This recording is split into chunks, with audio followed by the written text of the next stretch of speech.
છું પ્રિયંકા, તમે જોઈ રહ્યા છો સિટી કવરેજ ન્યૂઝ। આજના મુખ્ય સમાચાર।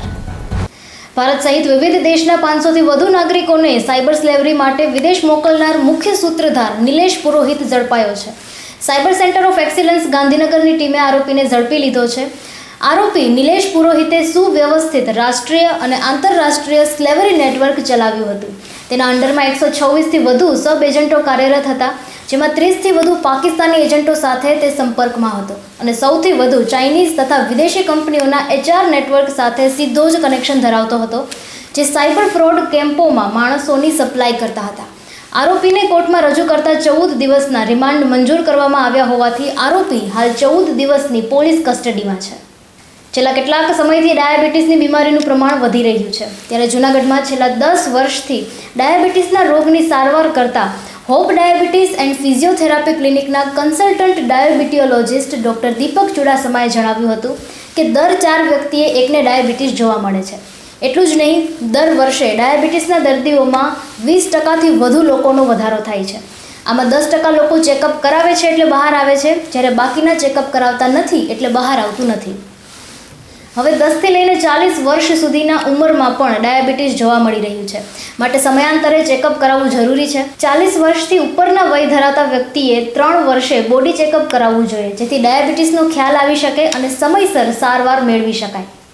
જૂનાગઢના ગિરનાર દરવાજા સ્થિત બ્રહ્માકુમારી સેન્ટરના મુખ્ય સંચાલિકા અને ગુજરાત એડિશનલ ઝોન ઇન્ચાર્જ રાજયોગીની બ્રહ્માકુમારી દમયંતી દીદી 13 નવેમ્બર ગુરુવાર સવારના 6 વાગ્યે અવ્યક્ત વતનવાસી બન્યા છે।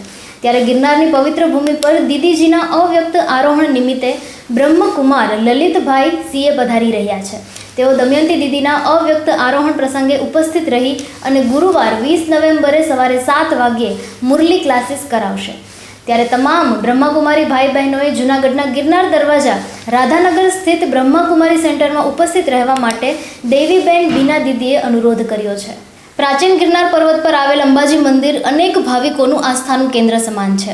અંબાજી મંદિરનો જીર્ણોદ્ધાર પુરુષોત્તમ રાય ઝાલા નામના દાતા દ્વારા 1 જાન્યુઆરી 1819માં કરવામાં આવ્યો હતો, જેઓની તકતી હાલ અંબાજી મંદિરની સામેના ભાગમાં નીચે પડેલી જોવા મળી રહી છે। તેના પર ધૂળના ઢેફા જામી ગયા છે। ત્યારે સવાલ અહીં ગિરનાર પર્વતના વિકાસની વાતો કરનાર સરકાર અને સ્થાનિક તંત્ર પર ઉદ્ભવી રહ્યા છે। શું તેઓને આ તકતીની અવદશાની જાણ નહીં હોય? બોલિવૂડ એક્ટ્રેસ અને ભારતીય જનતા પાર્ટીના સાંસદ કંગના રનૌતે મંગળવારે તેમના ભાણેજ પૃથ્વી સાથે સાસણગીર નેચર સફારી પાર્કની મુલાકાત લીધી હતી। વહેલી સવારે ગુજરાતના એશિયાટિક સિંહોના દર્શન કરીને કંગના રનૌત ગીરની ભવ્યતા અને પ્રકૃતિથી અત્યંત પ્રભાવિત થઈ હતી। ગીરના જંગલમાં મુક્તપણે વિહરતા સિંહોને જોઈને કંગના ખૂબ જ ખુશ થઈ હતી અને ગુજરાતનું ગૌરવ એવા આ શક્તિશાળી પ્રાણીઓના ભરપૂર વખાણ કર્યા હતા। સૌરાષ્ટ્ર ગુજરાતમાં શિયાળાએ હવે રંગ પકડી લીધો છે। ખાસ કરીને ગિરનાર પર્વત ઉપર પારો 7 ડિગ્રીએ નીચે પહોંચી જતા ગિરનાર ઠંડોગાર થઈ ગયો છે। નવેમ્બર માસના 3જા અઠવાડિયામાં ઠંડીએ તેનું રૂપ દેખાડી દેવાનું શરૂ કર્યું છે, જેથી ડિસેમ્બરની શરૂઆતમાં તીવ્ર ઠંડીનો રાઉન્ડ શરૂ થશે, જેમાં હાડ ગાળી નાખે તેવી ઠંડીનો સામનો કરવો પડશે।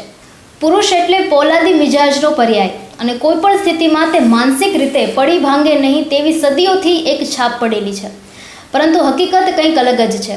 છેલ્લા 5 વર્ષમાં ગુજરાતમાં લગ્ન, કારકિર્દી જેવી સમસ્યાઓને કારણે આત્મહત્યા કરનારા પુરુષોના પ્રમાણમાં ચિંતાજનક વધારો જોવા મળ્યો છે। આજે ઇન્ટરનેશનલ મેન્સ ડે છે, ત્યારે મનોચિકિત્સકો પાસે વધતા પુરુષ દર્દી અને આત્મહત્યામાં તેમનું વધતું પ્રમાણ ચિંતાનો વિષય બન્યા છે। કારકિર્દીની સમસ્યાને કારણે આત્મહત્યા કરનારા પુરુષોનું પ્રમાણ 2018માં 106 હતું અને તે 2023માં વધીને 311 થયું છે। નોકરી નહીં મળવી, ધંધા રોજગારમાં સમસ્યા, તેના માટે વિવિધ જવાબદાર પરિબળ છે। 5 વર્ષમાં 1303 પુરુષ અને 817 મહિલાએ જીવ ગુમાવ્યો છે। સિટી કવરેજ ન્યૂઝના ડેઇલી અપડેટ માટે અમારી ચેનલને લાઇક કરો, શેર કરો અને સબસ્ક્રાઇબ કરો। આવતીકાલે મળીશું ફરી નવા સમાચારો સાથે। City coverage news Junagadh.